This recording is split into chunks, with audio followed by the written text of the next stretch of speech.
Hey y'all, how's it going? Welcome back to Seed to Plate channel. My name is Brooke, and here we talk about all things urban and suburban gardening, whether you're a beginner or you're not a beginner. We just chat about all the things here. So hit the subscribe button if you want to learn more about gardening and become a part of this really amazing community that we are creating here at Seed to Plate. Today we are going to talk about some of my favorite books. They are all gardening or food related, and little known fact of, I don't know why YouTube would know this about me, I am actually a really big bookworm. In 2022, I've actually decided to give up most social media except for my YouTube channel, which I don't really consider social media. But I really want to spend a lot more time reading. I think what the content that you intake has a big effect on the creativity output that you have. So I really love novels. I think we get put into this weird trap when we're adults that like we can only read like self-help books. Like why? It's crazy. So I am actually reading a bunch of the books on Reese Witherspoon's book club that are just like fun stories. They're just novels and they provide you that escape without staring at a phone screen, right? So in that, I have a lot of book recommendations around gardening and food and all that stuff. So that's what we're going to talk about today. I'm going to talk through each book that I recommend and why, and I will post some Amazon links down below if they have Amazon links. And they aren't affiliate codes because truthfully I'm too lazy to do that. So without further ado, let's start with good old gardening books. So if you have made your way around the gardening YouTubes, you've probably heard of Jessica Sowards. So Roots and Refuge Farm YouTube channel, I ordered this book when she put it out last year, and I think it's an awesome book for beginner gardeners. She presents the information in such an approachable way, and it's just easy to understand. I am somebody who like, keep it simple. Like, and the funny part about that is I work in tech, which is very much not simple. So it's kind of ironic that like my motto, if you will, is just like, keep it simple. So this book is called The First Time Gardener Growing Vegetables, all the know-how and encouragement you need to grow and fall in love with your brand new food garden. So this is definitely aimed at beginners. I read through it and I still got a ton of useful information out of it. The photography in this book is absolutely beautiful.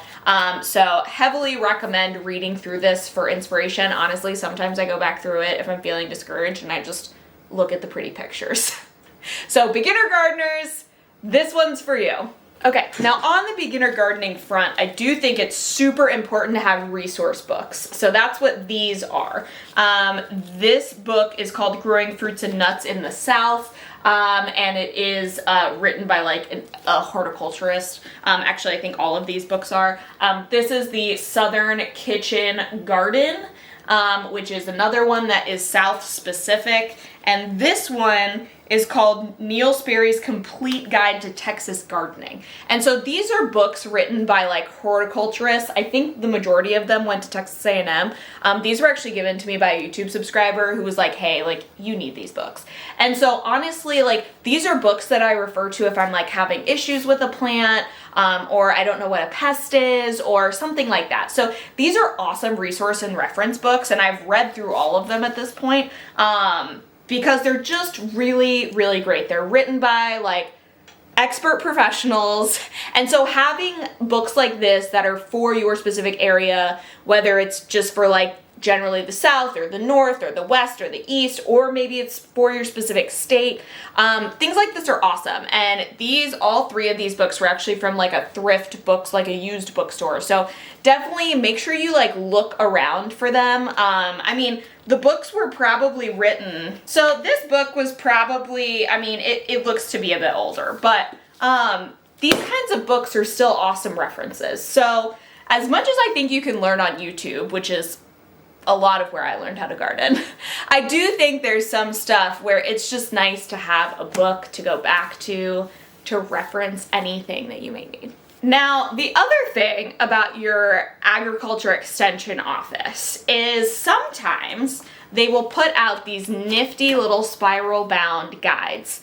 And this is specifically for Austin. So for Austin and vicinity. I actually bought this when I first moved to Austin. There was a garden center by my North Austin apartment called Red Barn Garden Center. That place was awesome. And there was a guy that worked there, and he had a bunch of freaking tattoos, and he was the nicest man ever, and he knew everything about everything, and I loved him so much. I loved going to visit him, and I don't even remember his name, but he was the kindest person. So he actually recommended that I buy this, and this is an awesome guide that is very much for your area. So like I said, I don't know if every extension office puts these out, but this even has like garden notes. It has like it's basically like a workbook, honestly. It's really, really cool. Things to do in March, it'll have that. Like if you're really looking for some direction, or if you've like moved to a new area, like I have had gardeners reach out to me either in the comment section or in my email being like, I just moved to Texas and I don't know what I'm doing, like SOS. So that I would heavily recommend looking at your local garden center or calling your local ag extension office and seeing if they have a book like this available. The next book was also a gift. And if you've watched this channel at all, or if this is your first time, I'm going to tell you something that's kind of a secret, but not really a secret. I freaking love tomatoes. My whole life, okay, I was very like so-so on tomatoes. I was like, yeah, whatever. And then my first year gardening, I actually only really had success with growing like Roma tomatoes. There was something in me that I just really wanted to grow some like big fat heirloom tomatoes. Because I love cherry. I had good luck with cherry tomatoes, and I had really good luck with my Roma tomatoes. But the big heirloom slicers was really what I was after. And actually last year was my first year growing heirloom slicers, like the big guys. And I had a ton of success, which was super exciting. And so we're going even bigger and even harder this year, which is going to be awesome. But I just have this freaking love of tomatoes. I love a tomato sandwich. I love a tomato on a burger. Like, I have turned into a tomato snob where I actually don't eat them outside of tomato season. So I'm one of those people now. And pretty okay with it, to be very honest with you. And so this book, if you're really into tomatoes, highly recommend getting this book. Again, this one was a gift. It was actually a gift given to me while I had COVID over Christmas, and I sat down and I read through this whole entire book in like 2 days. It is an awesome resource if you really want to like nail down getting into tomatoes specifically. Beautiful book. The book is by Craig LaHoulier. So he does grow tomatoes more in the like I think it was North Carolina region, which is a little bit different from where I live, but just the amount of knowledge in these pages about growing tomatoes and the pictures and the stories, I love it. I love it so much. And so I loved this book. So if you're really kind of like honing in on growing, whether it's like heirloom tomatoes or you want to just grow something special, this was a really great book to kind of sink my teeth into. And this was actually where I got the advice of potentially not pruning my tomatoes this year. We'll see. I'm still a little skeptical. But I think we might try it, and we're gonna see how it goes. So those were some of my favorite gardening books and like books about plants. The next books I'm gonna show you guys are actually about food. So the first one I wanna show you is actually a book that isn't about gardening, but it is about food and food history. And I am fascinated by like food and food history in general. I grew up just constantly surrounded by food. My parents owned a catering business. My dad worked for country clubs in fine dining, and food and beverage was kind of his bread and butter. So food has always been a very interesting thing for me. And as I've gotten older, food history has become a very interesting thing for me. especially because I grew up in the Southwest, and my mom, her side of the family was from a very Mexican heavy area of California. And so when we would go visit, we were just really inundated in like a lot of Mexican culture and a lot of Mexican food. And so then like moving around the Southwest, ending up in Texas, you know, ending up in the North, like I've experienced this really interesting shift of like what is considered Mexican food. And that's what initially got me started in food history and just being really curious about like where things come from and how they're made and, you know, how it's evolved. And so with that, I read High on the Hog. And this is now turned into a Netflix series, which is like freaking amazing. And I just think, you know, it's a great thing to look into, especially living in the South. And granted, like the food that you're gonna get in Texas, it's not as much like Southern comfort, like, you know, fried chicken and cornbread and all that kind of stuff. You still get cornbread a lot here, but you get a lot more like Tex-Mex here where I'm at and less of the like traditional Southern comfort food. But I think it's still really cool to learn about where this food comes from and how it was created and the history of not only our country, but our country and its food and how, you know, Black people influenced that culture and created that culture and what culture, you know, what part like the other cultures had in it. Like it's all very fascinating to me. So High on the Hog was an amazing book. The Netflix series is great. I believe there's a second season coming out. We will get more High on the Hog, which I'm very excited about. So again, great book. It's by Jessica B. Harris. Highly recommend. And now kind of back to the gardening realm.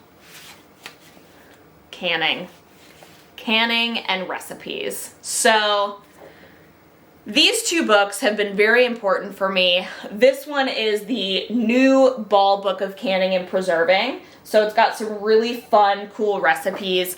This one is the Ball Blue Book Guide to Preserving. This one's definitely a lot older. My grandma actually gave me this. So this has a lot of your like very typical, you know, like marmalades and jams, and I actually love it because I have my grandma's handwriting in it. So cool. So yeah, this has a lot of your like basic stuff, which is why it's kind of just like kind of small. But it still works. I mean, everything in here works great. It does have a few like other recipes besides just like canning and pickling, but a lot of basics are in this book. This one I just got last year. This one's real fancy. Okay.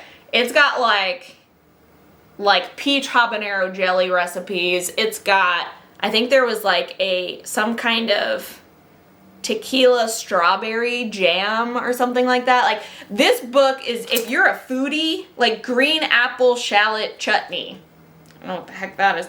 Peach ale mustard, strawberry blueberry freezer jam, pumpkin ginger butter, peppery Texas freezer pickles. I don't even know what the heck that means. The other recipes in here are awesome. So I'm pretty pumped to use this a lot this summer to do some preserves.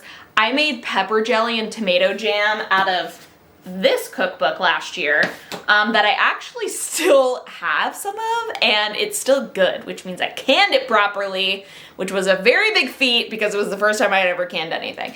So these I think are great books if you want to get into like preserving or canning or even just recipes. I think what ends up happening a lot is we like, especially if you plant a big garden, you usually have more produce than you know what to do with. And so reading through these canning and preserving books just gives you a lot of ideas for potentially down the line of what you could do.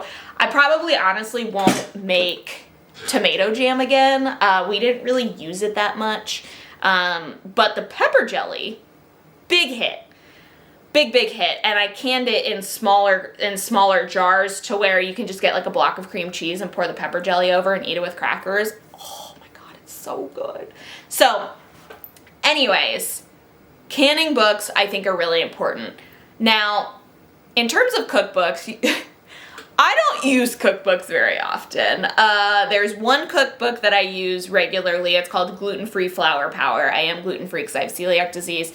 But with that being said, I'm actually writing a cookbook currently, like right now. I wanted to end this video with telling you guys about this book as a little bit of accountability so that I actually freaking do it this year, because I actually had this idea to do this cookbook last year, and I wanted to do it last year and I didn't do it.